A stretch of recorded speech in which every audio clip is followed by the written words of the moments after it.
patrons. When I was a little girl, my mother always told me to act like a lady. And what that meant was to be composed and have decorum. That's what it meant. Now, what does that mean today for you and for me? It means to be polite. It means to be graceful. It means to be unhurried. It means to be kind, to have manners, and to do things in such a way that you really are loving yourself.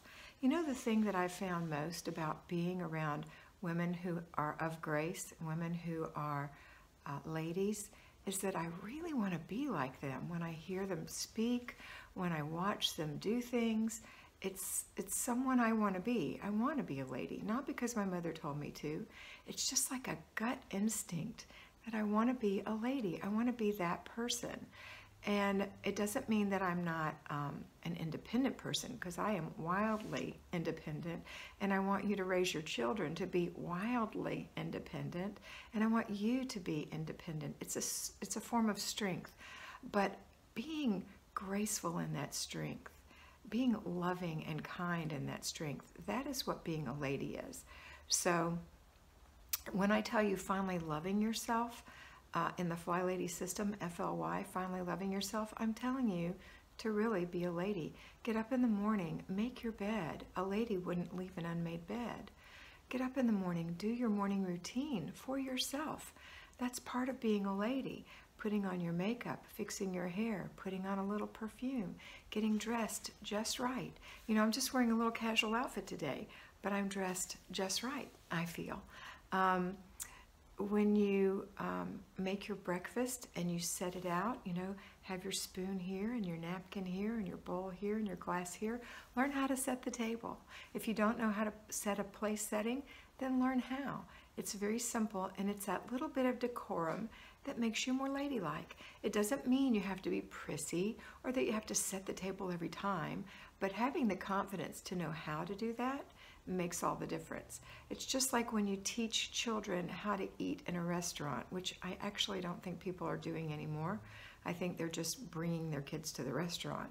But teaching a child to be quiet, to be mannerly, where his spoon goes, where his fork goes, where his knife goes, where his napkin goes, where to place his glass, what to do when he's done, how to behave.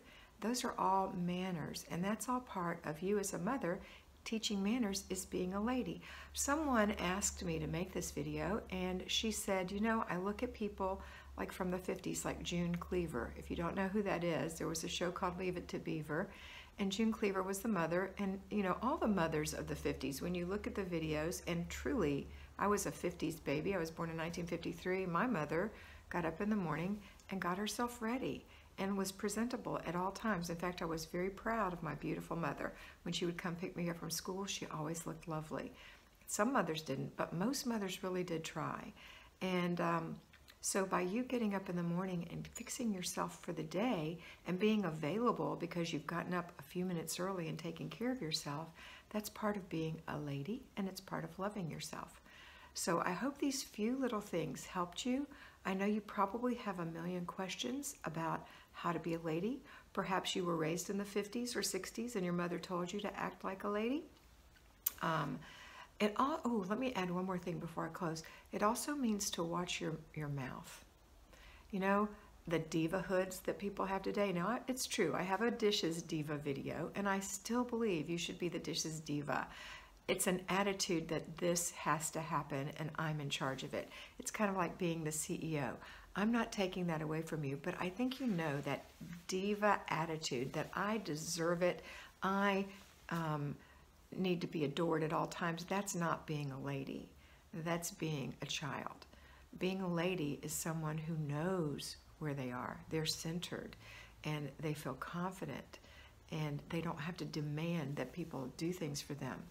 When someone opens a door for you, you very graciously say, oh, thank you, right? You make the person feel good, because nowadays, especially men who are doing these things, don't know who they're opening the door for. They might get their head bitten off, but I believe that the most of us really appreciate the niceties. Someone opening the door for you, someone carrying your groceries for you, those nice things that make life nicer, and it makes the giver the gift giver, the person doing it for you, feel nicer too, or a gentleman.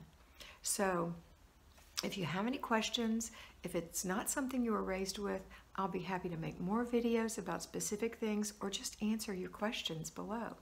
I hope this was helpful. I hope you have a beautiful day, and I want you to remember to be beautiful because you are beautiful. Bye.